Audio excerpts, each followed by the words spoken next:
I'm going to read you a reading from my new novel, which is called The Daughter of the Merchant of Venice. This novel is set in 1532 in the 16th century in Venice, and it's a love story. I'll read you one of the chapter 3 called Galeazzo's Portrait. It was another splendid morning. The sky was an extraordinary blue, as that of Perugino and Raphael painted. The sun had risen and had banished every cloud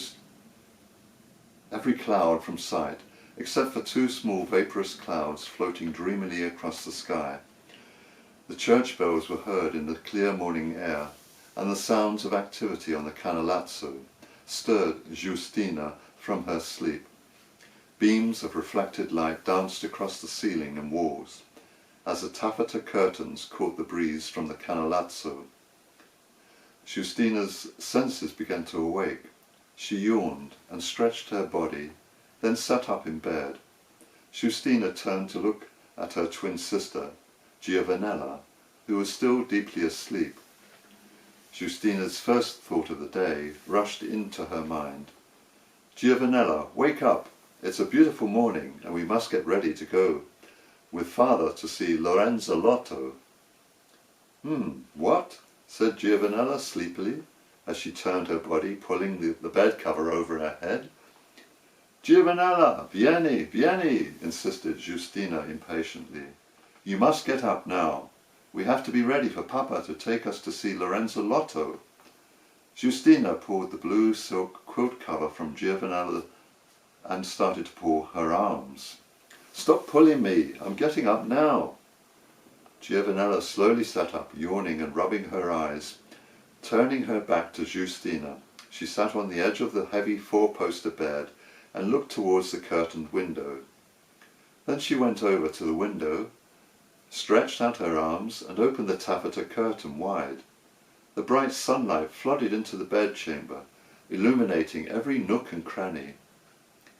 In the corner of the room were some of Giustina's and Giovanella's childhood memories. A Durello, a baby walker with wheels, and a walnut cooler, a cradle that rocked from side to side. On the bedside wall were small painted portraits of Our Lady and the present Pope Clement VII.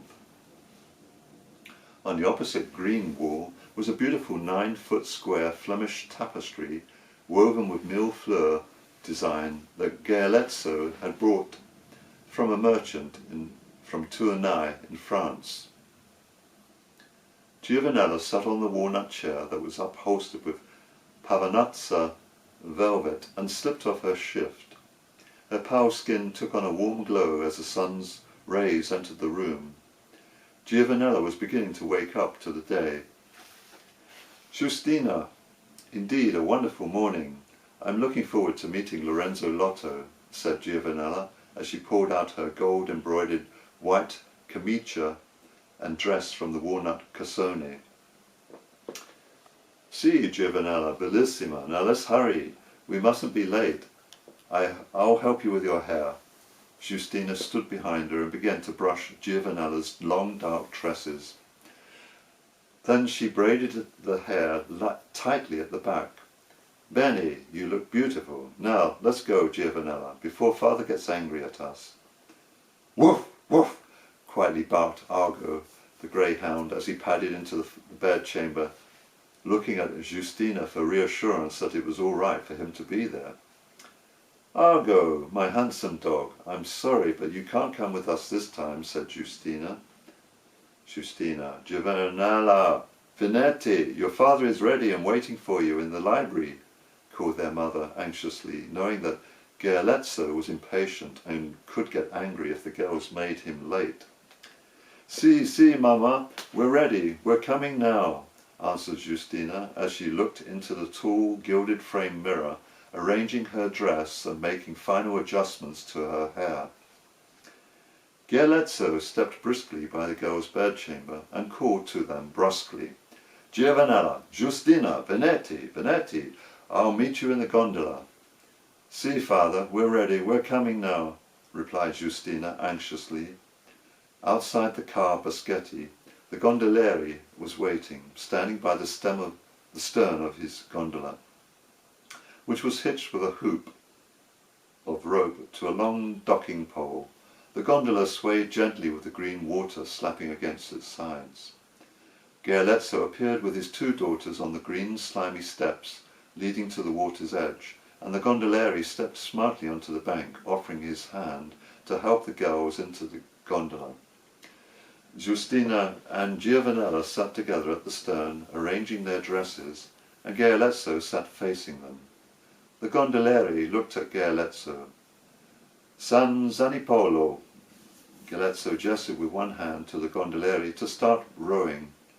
The gondoliere stood on the stern of the gondola and positioned the long beach oar in the forcala and set off.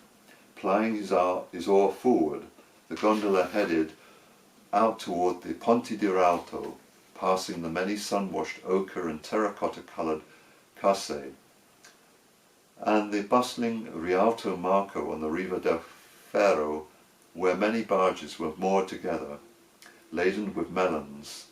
The Canalazzo was a hive of activity, with barges, sailing boats and gondolas moving in different directions.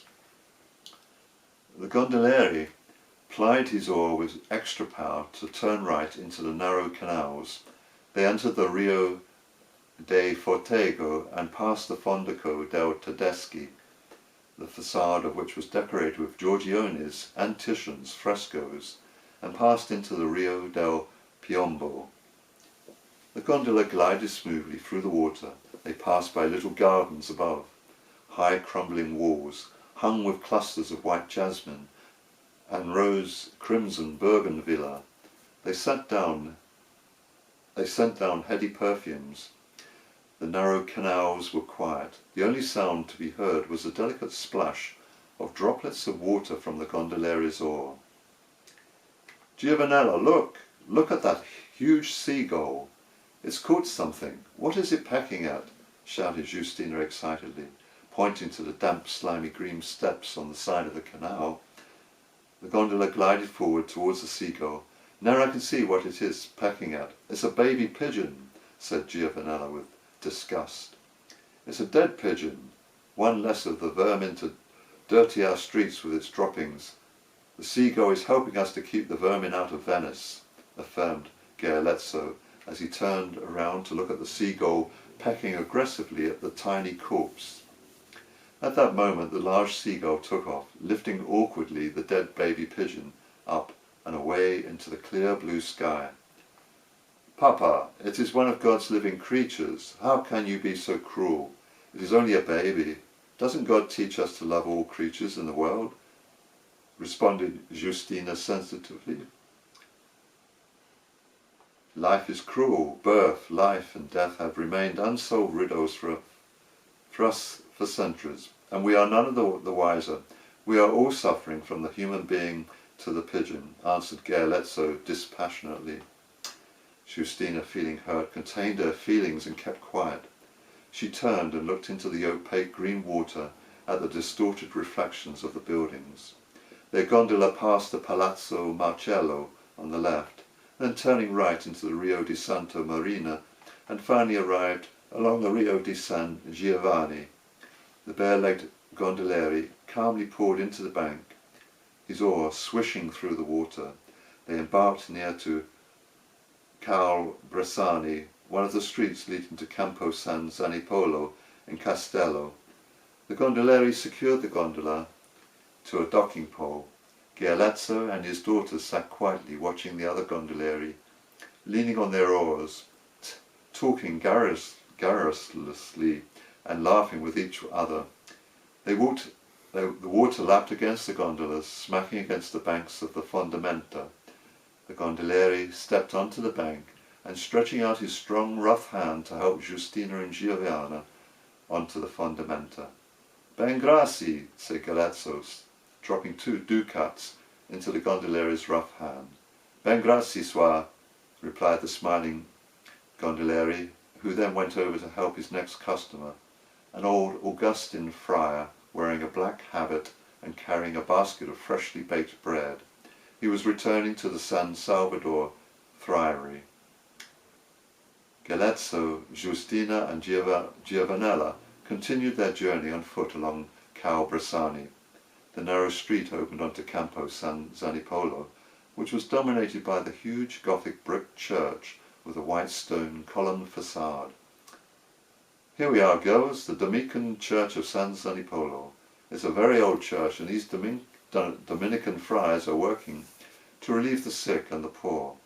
How do they live, Father? Inquired Justina. They are mendicants. They support themselves from the proceeds of begging. Look over there by the entrance to the church, the friar dressed in white.